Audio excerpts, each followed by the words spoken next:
l'absence des élus au cours de celui-ci qui, de toute évidence, pour certains, préfèrent les coups d'éclat et les pantalonnades au travail sur l'avenir des jeunes de notre région. Je le dis aussi avec un peu de tristesse. Cela dit, un certain nombre de propositions ont été faites. Elles ne relèvent pas toutes, évidemment, de cette région et de cette instance. Monsieur Martin, je suis prêt, si vous le souhaitez, à répondre à votre scénario et à vous montrer à la fois qu'il comporte un certain nombre d'éléments que je crois nous pouvons prendre en compte, et puis un certain nombre d'éléments qui me paraissent plus compliqués, plus difficiles, et d'autres qui me paraissent dangereux. Mais vous conviendrez avec moi qu'il est difficile d'engager cette discussion-là parce qu'elle relève du législateur, et que nous ne sommes pas le législateur dans cette enceinte. Alors, je voudrais rappeler rapidement que le vœu que nous avons voté en octobre 2013 a été voté par l'unanimité de cette Assemblée, que c'est le président de cette région qui a transmis ce vœu au ministre, au gouvernement, à l'ensemble des parlementaires, et que nous nous sommes montrés solidaires sur ce dossier. Je suis heureux que cette solidarité, nous la retrouvions au moins partiellement aujourd'hui. Quelques éléments de réponse par rapport à des interventions qui ont été faites. D'abord dire à M. Valli que la région Rhône-Alpes, mais il le sait, résiste beaucoup mieux que la plupart des régions françaises à l'érosion du nombre d'apprentis. En région Rhône-Alpes, nous sommes à une baisse de 2,4 apprentis, mais M. Valli est parti aussi, donc c'est pas grave. Il le sait sans aucun doute, alors que l'érosion qu'il a pointée au niveau national est bien de 8% d'apprentis. Dire par rapport à la préoccupation légitime d'Armand Creuss et qui a été reprise par d'autres collègues sur la qualité de l'apprentissage et de la formation, Madame Pidou l'a rappelé, que nous avons adopté une convention nouvelle portant création ou renouvellement de CFA qui constitue une véritable feuille de route pour les CFA au plan pédagogique et au plan des exigences de la qualité de l'apprentissage. J'ai fait parvenir à l'ensemble des représentants dans les CFA du Conseil régional auprès des conseils de perfectionnement toute une série d'indications pour qu'ils puissent tenir pleinement leur rôle et avoir, au nom de la région, une parole forte sur la qualité de l'apprentissage dans le CFA. J'espère que ce sera le cas. Là encore, c'est vrai que nous ne sommes pas, et je le dis simplement, suffisamment présents dans le conseil de perfectionnement de l'ensemble des CFA et que les élus de la région pourraient, je crois, être plus à la tâche dans ce domaine pour mieux incarner les ambitions qu'ils ont eux-mêmes délibérées.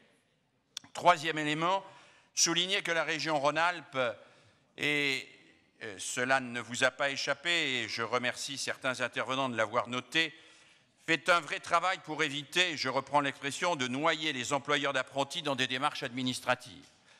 C'est un gros travail de la part des services, c'est un gros travail qui va être fait par les CFA, et je crois que c'est un gros travail qui sera apprécié par les employeurs d'apprentis et les plus en difficulté en particulier. Alors j'ai bien noté les propositions de M. Valli. Je ne connais pas, et je dois dire que je vais regarder de près la manière dont la Picardie a financé ces aides supplémentaires aux employeurs d'apprentis. Je demande à voir s'il s'agit du barème 2014 ou s'il s'agit bien du barème 2015 dont M. Valli nous a parlé. Parce que, j'ai oublié de vous le repréciser, mais ça figurait dans le rapport, nous ne délibérons pas pour 2014.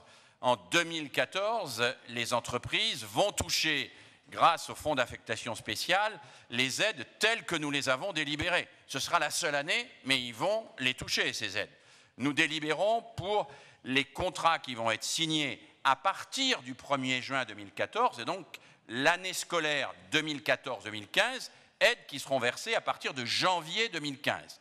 Et je demande à voir de plus près comment certaines régions réussissent à verser les sommes qui nous ont été indiquées tout à l'heure. En tout cas, pour ma part, et dans l'esprit de responsabilité qui a été indiqué par la plupart des groupes, il va de soi que je me refuse à creuser un déficit dans le budget régional sans avoir parallèlement les financements correspondants.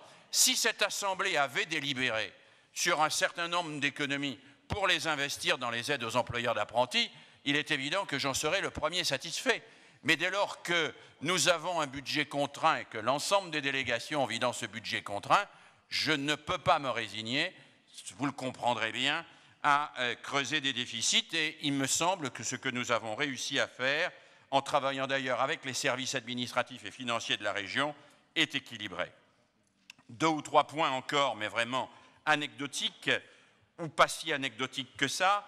M. Valli a évoqué à plusieurs reprises les protestations du MEDEF à la suite des décisions du gouvernement. Je voudrais quand même souligner, mais il l'a dit à demi-mot lui-même, que les grandes entreprises, en ce qui concerne le soutien à l'apprentissage, ne font pas leur travail. Je l'ai dit, je le répète aux employeurs du MEDEF, je l'ai dit et je le répète à un certain nombre de gens de la CGPME. Aujourd'hui, c'est l'artisanat et les TPE qui portent l'apprentissage. Les grandes entreprises du MEDEF ne veulent des apprentis qu'au niveau ingénieur. Elles ne veulent pas d'apprentis de niveau 5 et 4. Alors, oui, effectivement, je ne comprends pas comment le MEDEF peut critiquer la décision du gouvernement et simultanément refuser d'entrer dans la logique des contreparties dans le pacte de responsabilité en refusant de subordonner les aides dont elles vont bénéficier à l'embauche et au soutien des jeunes et des jeunes les plus en difficulté, les plus exclus au plus bas niveau de qualification. J'estime que le discours des grandes entreprises dans ce domaine est un discours totalement irresponsable et qu'il leur faudrait une bonne fois pour toutes mettre leurs propos en accord avec leurs actes. Ça n'est pas le cas. Et s'il y a ici des gens qui peuvent faire entendre au MEDEF qu'il faut qu'ils mouillent la chemise pour embaucher des apprentis, que nous avons besoin des grandes entreprises pour embaucher des apprentis dès le niveau 5 et le niveau 4, qu'ils le fassent et que le MEDEF nous prouve qu'effectivement, il peut jouer son rôle au lieu d'exiger des exonérations fiscales sans demander ou sans accepter qu'on lui fixe des contreparties. Alors, je n'irai pas plus loin là-dessus parce que c'est bien évidemment des questions qui sont chères à chacune et à chacun d'entre vous. Je crois voir qu'une majorité d'entre vous, et j'en suis heureux, accepte de voter cette délibération. Il y aura un deuxième temps après le vote de cette délibération. Je l'ai évoqué tout à l'heure, Madame la Présidente, c'est l'explication. Et je voudrais que nous soyons solidaires dans cette explication.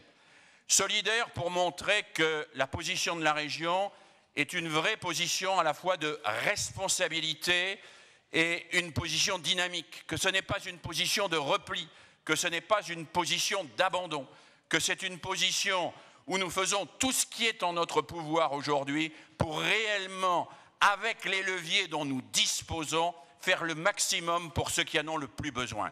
Il va nous falloir aller dire cela aux artisans.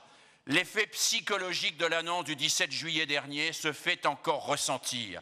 Cet effet a été très négatif, j'en conviens, tout le monde en convient, je crois, dans cette Assemblée.